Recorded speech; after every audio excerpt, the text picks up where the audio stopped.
Muy buenas noches, espero te encuentres bien. Nunca me pierdo tus videos. Mi pareja y yo disfrutamos escucharlos. Y bueno, hoy quisiera compartir la experiencia de mi abuelo.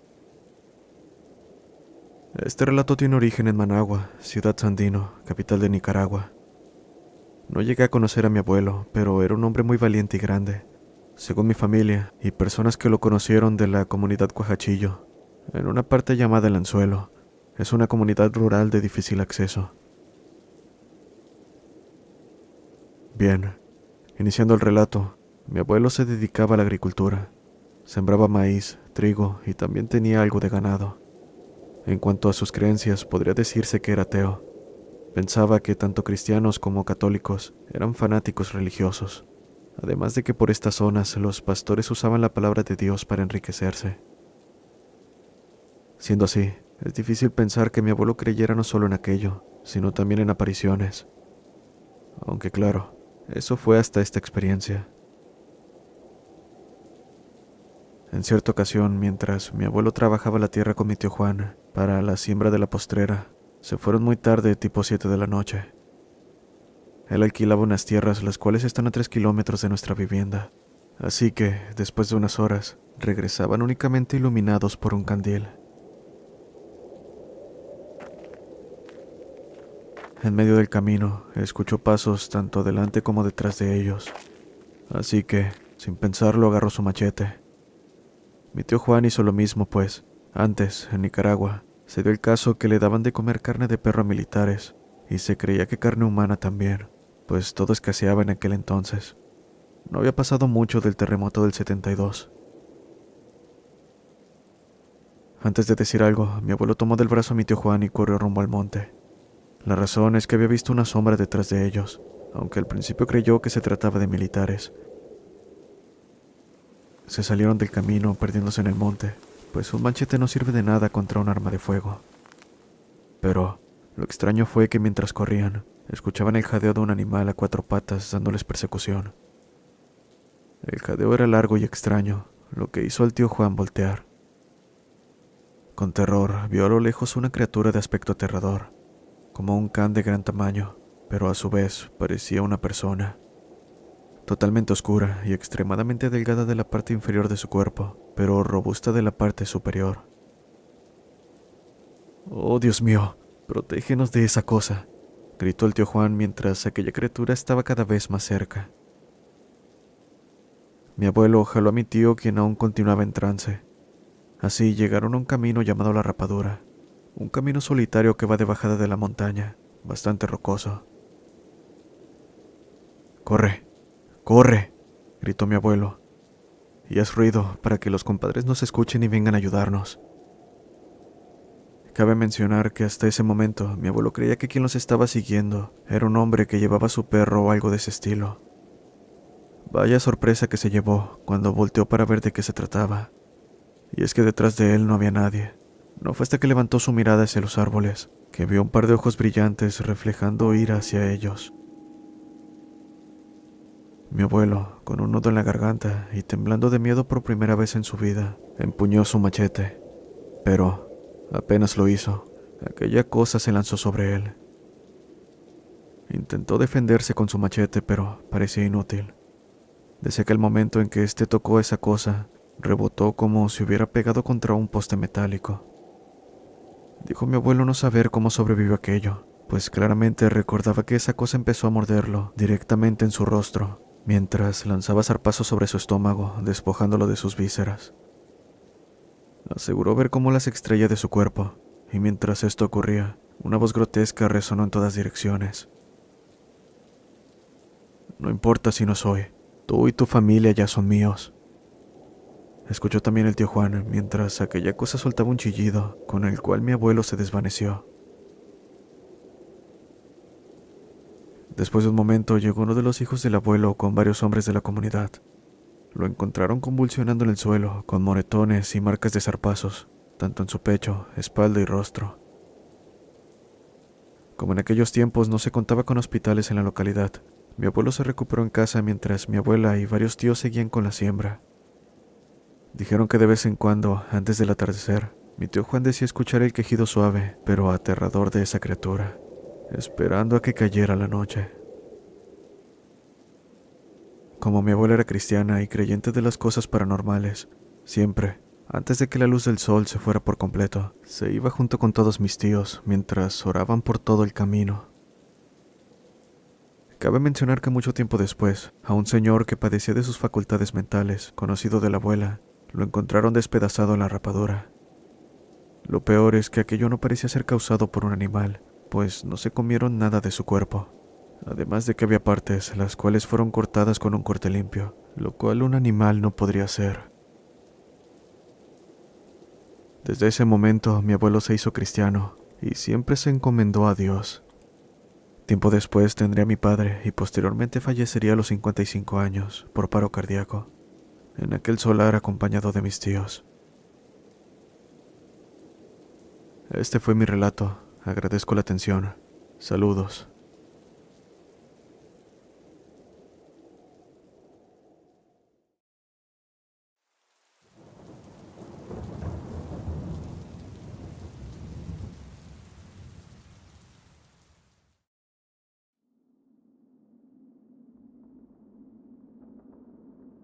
Buenas noches. Te escribo pues justo hace unos minutos acabo de encontrar el objeto que nos causó a mi madre, que en paz descanse, y a mí mucho terror. Todo empezó a mis 13 años. Actualmente tengo 31. En ese entonces me juntaba con una niña de 8 años llamada Vanessa, hija de una amiga de mi madre llamada Elsie. Un día, como todos los años, en mi país Guatemala hacen una feria que se llama Interfer, donde venden productos de otros países y nacionalidades. Hay juegos mecánicos y demás. Así que, mi madre y Elsie fueron ese día. Yo no fui porque mi madre no quería que mi abuela sospechara que andaba paseando, porque por todo reclamaba y había que darle explicaciones. Pero bueno, en el lugar encontraron un puesto con muñecos mexicanos muy lindos. Eran bebés muy realistas con ropita de una temática. Elsie le compró a Vanessa una muñeca, no recuerdo si era un hada o una princesa. Mi madre hizo lo mismo, diciendo que para que jugara con Vanessa. Era uno con ropa flojita, como de cholo. Lo eligió porque le pareció gracioso el detalle. Cuando lo trajo a casa, mi abuela se enfureció, diciendo que yo ya estaba muy vieja para jugar y que una escoba para hacer oficio debía comprarme. A raíz de esto se desató una discusión, y la verdad es que ya no jugaba tanto con muñecas, pero para adorno me encantó, así que mantenía el muñeco en mi cama, que por cierto le puse cholo. El cholo, al desvestirlo, traía un pañal desechable blanco, y me gustaba más así que en la noche lo envolvía en una sábana para que no se ensuciara el pañal, porque no tenía de repuesto. Además, lo ponía en el suelo porque no me gustaba dormir con objetos, debido a que me movía mucho por las noches. En fin, una noche hice la rutina, lo envolví y lo puse en el suelo. No podía dormir, así que me volteaba de un lado para otro. En una de esas ocasiones que di vuelta, sentí que me acosté sobre algo duro. Como estaba oscuro, lo toqué para saber de qué se trataba. Era el cholo. Sentí tanto miedo que di un brinco y rápido encendí la luz. No me lo podía creer. Vi para la cama esperando encontrarlo, pero no había nada. El cholo estaba en el suelo, hecho rollo en la sábana donde lo tenía, solo que ésta parecía desdoblada de una parte. No necesité pensarlo demasiado. Estaba seguro de que aquello había sido lo que toqué, pues como lo comenté, no dormía con ni un objeto sobre la cama. No había manera de que lo hubiese confundido con algo más. También, algo que debo aclarar es que nadie entra en mi habitación. La puerta es de metal y tiene pasador por dentro. Con lo anterior, mi reacción fue tomar al muñeco, sacarlo de la habitación y arrojarlo detrás de la lavadora. No quise decirle nada a mi madre porque no quería hacerla sentir mal. Después de todo, había sido un regalo, y por si fuera poco, había discutido con mi abuela por ello. Así que, aun con el miedo que sentí, decidí guardarme aquello. Pasó un mes de lo sucedido, cuando él sí llegó de visita, contándole a mi madre que la muñeca que le dio a su hija le había asustado. Le contó que había salido a hacer un mandado muy temprano. No tardó mucho. Al regresar, vio por la ventana que da a la calle a la muñeca. y cómo ésta se hizo para abajo como escondiéndose. Incluso movió la cortina. Lo primero que pensó fue que se trataba de su hija, así que entró a la casa llamándola. Al no recibir respuesta, la buscó por todos lados, hasta que la encontró en su habitación durmiendo. De hecho, su esposo también seguía dormido. Pensó que le estaba jugando una broma, pero dijo sentir un frío en la espalda cuando vio al muñeco sentado en el sillón de la sala. Estaba viendo en dirección a la ventana. Dijo que sin titubear, tomó el muñeco y lo arrojó a la basura. Eso fue lo que me contó mi madre respecto a la plática con su amiga. Aquello me dio el valor suficiente para contarle lo que me había ocurrido con el muñeco que me dio. Pensé que se molestaría, pero no lo hizo. Me tomó del hombro y me dijo que estuvo bien que hiciera eso, que lo mejor era también que lo tiráramos a la basura. Él sí creía que esto era causado por ciertos rituales que la gente hace para vender rápido su mercancía, y que algunos de estos, en este caso muñecos, se quedan con malas energías. ¿Verdad o no? Ambas le teníamos miedo al cholo. Pasaron aproximadamente 4 años, y la verdad es que no logramos sacar al cholo de atrás de la lavadora. Tenía varias cosas encima, y nos daba pereza limpiar porque, además, la lavadora pesaba mucho.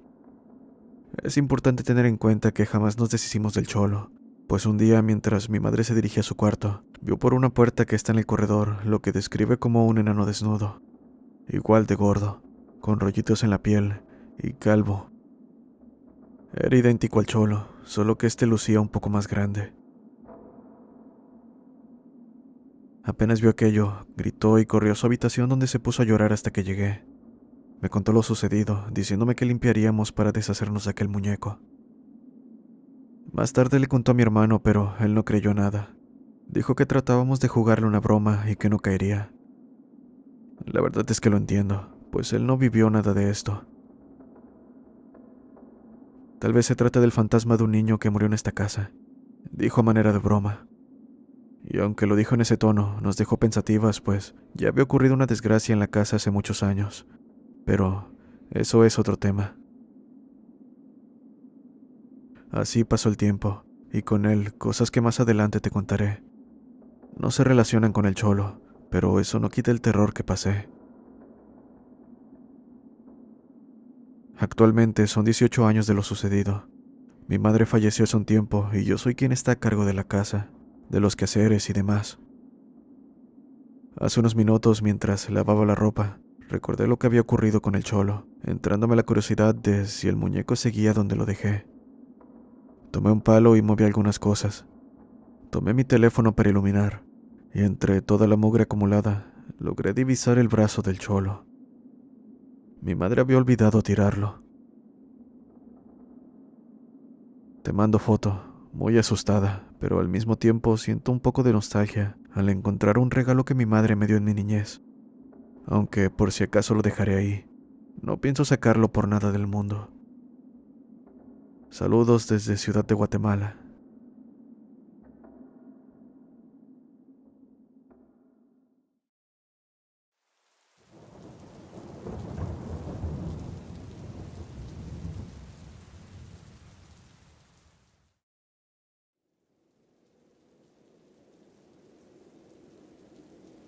Quiero compartir esto que me ocurrió hace un tiempo. Tengo un primo que recién había llegado de Estados Unidos. Traía camioneta nueva, por lo que me invitó a pasear y después a visitar a la abuela. Cabe mencionar que su casa queda muy cerca de un arroyo, así que volvíamos de casa de la abuela cuando se nos ponchó una llanta, justo cerca de dicho lugar. Era casi la medianoche cuando nos disponíamos a ponerla de repuesto. Al ser una comunidad rural, no había alumbrado público y estábamos prácticamente en medio del monte. No negaré que estábamos nerviosos. Intentábamos cambiar la llanta lo más rápido posible, pero un lamento nos tomó por sorpresa. Se escuchaba un poco lejano, parecía el de una mujer llorando con tristeza. El miedo fue tal que, sin importarnos dejar la camioneta, corrimos rumbo a la casa de la abuela, que como lo mencioné, no quedaba muy lejos del arroyo. Antes de cruzar la puerta, volteé para ver si algo nos estaba siguiendo, y puedo jurar que había una sombra a unos cuantos metros detrás de nosotros. Apenas pude distinguirla por la oscuridad, pero estaba seguro de que no lo había imaginado. Como alma que lleva el diablo, entramos a un cuarto extra de la abuela, quien no tardó en llegar preocupada, después de escucharnos entrar gritando. Le contamos lo sucedido y nos dijo que ella ya la había escuchado antes en más de una ocasión. También nos dijo que cuando recién empezaron a vivir en esa casa, era común escuchar que arrastraban cadenas y lamentos en la distancia. Mi primo y yo nos quedamos platicando después de que mi abuela se fuera a dormir, pero en un punto de la plática las luces de la casa se apagaron. Esto nos hizo correr al segundo piso, donde pudimos ver a través de una ventana a una mujer casi pegada al cristal. Lo más aterrador no fue el hecho de que estuviera asomándose por la ventana de un segundo piso. Aquello palidecía ante su aspecto cadavérico. En ese momento el miedo nos venció. Sin saber qué hacer, nos pusimos a llorar, pidiendo a Dios que aquello terminase. Fue en un parpadeo que aquella cosa desapareció, dejándonos a mi primo y a mí muertos del miedo. Hasta la fecha nadie ha visto a aquella mujer más que nosotros. Al parecer es algo que lleva desde mucho antes de que la abuela se fuera a vivir a ese lugar. Y bueno, cada que voy trato de no quedarme hasta tarde.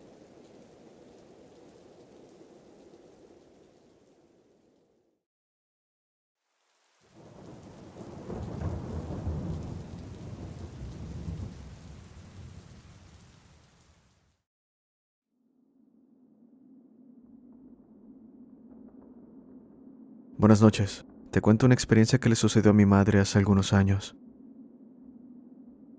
Mi padre era militar. Trabajaba en Río Negro, Antioquia. Al ser militar le daban una vivienda para su familia, pero dado que en esos momentos estaban ocupados todos los departamentos dentro del batallón, le asignaron momentáneamente una finca que quedaba algo retirada del pueblo. Así que, allá, encima de una montaña, vivíamos mis dos hermanos mayores, de 7 y 4 años, y yo, de 2. Mi madre nos había tenido muy joven. Para ese tiempo ella tenía 26 años. Al instalarnos en la finca notamos que no era propiedad del ejército, sino que fue arrendada para podernos brindar un lugar para vivir. Todo comienza cuando mi padre, por cosas de trabajo, debe ir a patrullar dejando a mi madre con nosotros, solos en la finca por varias noches. Debido a la inseguridad que se vivía en Colombia en aquel entonces, antes de las 6 de la tarde, que es cuando anochecía, se encerraba mi madre junto con nosotros en la habitación principal y cerraba con llave para poder dormir. Habían pasado algunas noches sin que nada sucediera, pero en una de esas, mientras intentaba dormir, mi madre escuchó que alguien se había metido a la casa.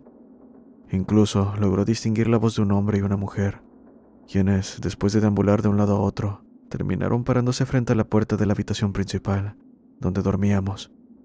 Acto seguido, las personas comenzaron a llorar, mientras rogaban que les entregaran a sus hijos. Desde ese momento mi madre se asustó. Cada que lo escuchaba, se acercaba a nuestra cama, mientras rogaba a Dios que no nos despertáramos. Dice que el llanto continuaba por alrededor de 15 minutos, hasta que las dos personas frente a la puerta se iban sin más. Bastante asustada, mi madre comenzó a preguntar en el pueblo por los dueños de la finca. Al dar con ellos, les contó lo sucedido, a lo que le dijeron saber quiénes eran las personas que lloraban. Se trata de una pareja que vivió antes, quienes murieron atropellados por una tractomula, dijeron. También comentaron que el choque fue tan violento que ambos perdieron la cabeza. En cuanto a por qué rogaban que les devolvieran a sus hijos, es porque tenían 2 pequeños, los cuales, el día del accidente, dormían en la habitación principal de esa casa. A saber qué fue de ellos. Al enterarse de eso, mi madre intentó por todos los medios buscar que nos dieran otro lugar en arriendo, pero no fue posible. Asimismo, Cada 2 o 3 noches llegaban esas dos almas en pena para llorar por sus hijos. Pasó el tiempo hasta que pudimos trasladarnos, y con algo de curiosidad, al averiguar un poco más de la finca, se contaba que todo aquel que viva allá escucha el llanto de los dos padres rogando que les dejen ver a sus hijos. Un saludo desde Tampa, Florida.